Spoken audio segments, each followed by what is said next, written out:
Y me da mucho gusto saludar esta mañana a Juan Carlos Baker, ex subsecretario de Comercio Exterior, académico de la Escuela de Gobierno y Economía de la Universidad Panamericana, que se encuentra en Washington, D.C., en las reuniones de otoño del Banco Mundial y el FMI. ¿Cómo estás, mi querido Juan Carlos? Buenos días. ¿Qué tal, Rodrigo? ¿Cómo estás? Buenos días. Con gusto de saludarte. Oye, cuéntanos cómo ha estado el ambiente, sobre todo, obviamente, pues están ante la inminencia electoral. No sé si hablan de otra cosa los estadounidenses, pero ¿qué nos puedes decir en términos de lo que se ve de México en esta coyuntura? Por supuesto. Fíjate que de hecho han sido unos días curiosos porque pues tú sabes que aquí siempre se junta muchísima gente alrededor de esas fechas, pues precisamente por los reportes y los documentos que hace público tanto el Fondo Monetario Internacional como el Banco Mundial, ¿no?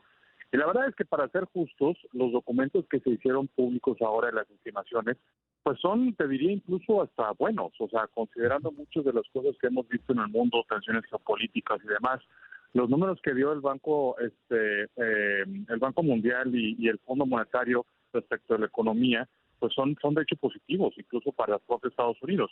México es otra historia, ahorita lo platicamos eso, pero te lo comento porque lo que efectivamente está sucediendo es lo que tú comentas. A pesar de tal vez lo positivo que ha salido todo, la verdad es que lo que domina la discusión es el tema de la elección en Estados Unidos, lo que domina la discusión es cómo podría manifestarse una segunda presidencia de Donald Trump, lo que eso implicaría para una cantidad enorme de temas, por supuesto México, por supuesto la política comercial, qué pasaría en el Medio Oriente, qué puede pasar en Ucrania y su guerra que tiene con Rusia. Entonces, bueno, las noticias se han ido oscureciendo, te diría, precisamente por el tema electoral. A mí, otra cosa que me llama mucho la atención por acá es que, pues mira, tú también los has visto, las encuestas le dan ahora tal vez una ligera ventaja a Donald Trump, incluso en Las Vegas, a los que creen en lo de las apuestas, pues ya dicen que Donald Trump va a ganar, pero aquí el sentimiento es que todavía está muy pareja la contienda y que no está de ninguna manera decidido. Hay por ahí también un velo, nadie se atreve a decirlo abiertamente, pero pues hay un velo de que si Donald Trump llegara a perder la contienda electoral, pues evidentemente no va a aceptar el resultado y pues por ahí también ya hay temores de que pues exista una movilización como la que vimos lamentablemente aquel 6 de enero cuando trataron de pues entrar al Capitolio y hacer todo lo que recordamos, ¿no? Pues bueno, todavía hoy sucederán más cosas en términos de reuniones, cosas que se van a hacer públicas también, pero sin duda muy interesante todo lo que está pasando y algo que México tiene que seguir con mucho detalle, Rodrigo. Claro, y sobre todo, por ejemplo, desde el punto de vista económico, pues hay, y no sé cómo lo ves, desde acá se observa obviamente mucha intensidad en el análisis económico de lo que significaría, por ejemplo, los aranceles Trump, esta idea de incrementar los aranceles a rajatabla 10% global, incluyendo México y Canadá, y por otro lado, compensar o bajar más bien el impuesto corporativo. Eso sería, digamos, la zanahoria para el sector privado. Pero 22 premios Nobel de Economía firmaron una carta diciendo que consideran, respaldando básicamente a Kamala Harris, no tanto por Kamala Harris, sino porque advierten que pues sería complicado, incluido el más reciente Daron Acemoglu, el turcoamericano, con él ya son 23 y bueno, pues creo que eso refleja mucho lo que hoy preocupa en Estados Unidos, que como dices, hay pocos escenarios en donde todo sale bastante bien, ¿no? Considerando obviamente, pues, de dónde esté parado uno, porque obviamente los republicanos, pues, digamos, más bien te diría, no tanto los republicanos, los seguidores de Trump, pues parecería que tienen parcialmente pues un escenario un poco más positivo, como ya lo mencionabas. Sí, fíjate que eso que comentas es bien interesante. O sea, independientemente de quién gana la Casa Blanca, pues también hay un consenso relativamente amplio, escuché yo, de que va a haber un gobierno dividido. Es decir, el Senado podría ser republicano, la Cámara podría ser demócrata, pero en cualquier caso, o como quede la configuración, la diferencia sería mínima. O sea, estamos hablando de unos cuantos votos, ¿no?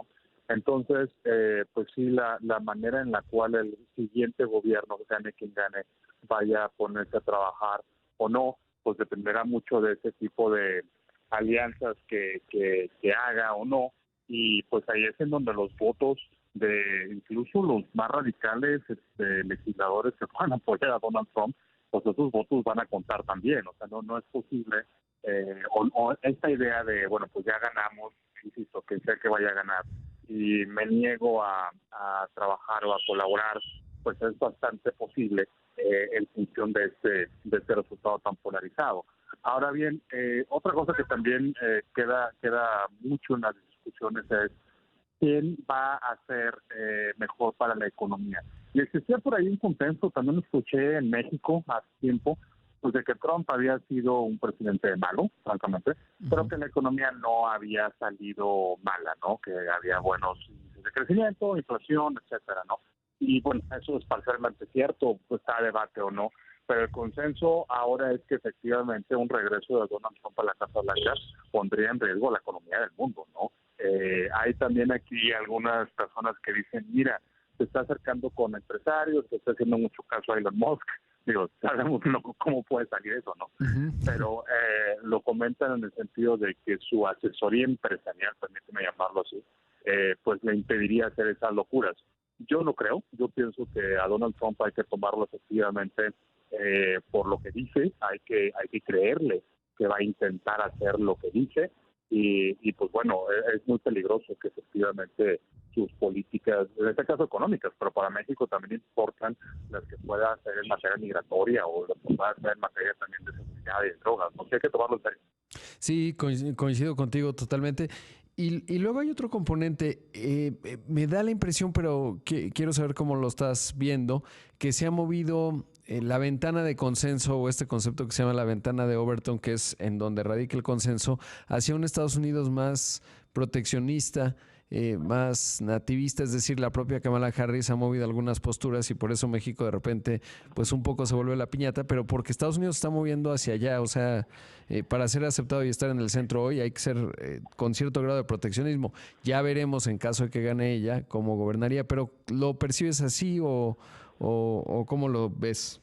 Sí, completamente. De hecho, yo creo que ese es posiblemente el resultado más claro de los últimos 8 años, 10 años tal vez, acá en Estados Unidos, que el centro se ha recorrido, que efectivamente hay temas en los cuales antes era muy fácil diferenciar la postura demócrata de la postura republicana. El comercio internacional era uno de esos, la promoción de inversiones era otro, pero pues vaya, la verdad es que ahora ambos partidos están pues en esa coyuntura que tú dices, ¿no? Siendo mucho más amados, mucho más proteccionistas.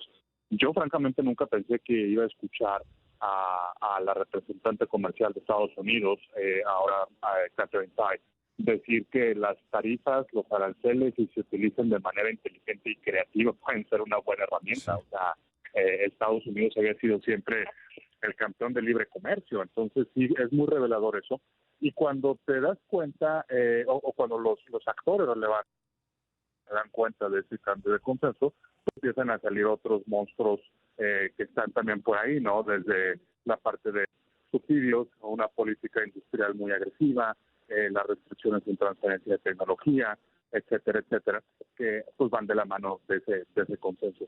Por eso, de ese cambio en el consenso, y por eso México tiene que, ahora que venga la revisión del TEMEC en el 2026, Rodrigo, México tiene que saber leer esas señales, tiene que saber interpretar cómo se está moviendo el consenso aquí en Estados Unidos y saber en dónde podemos jugar, porque pues es claro que a Estados Unidos no le va a alcanzar para hacer todo lo que está pensando, y ahí México puede tener oportunidades. Exactamente. Pues Juan Carlos, te mando un gran abrazo como siempre, que todo esté en esa espléndida ciudad que se llama Washington. Te mando un abrazo y seguimos hablando. Gracias. A tus órdenes siempre, buen día.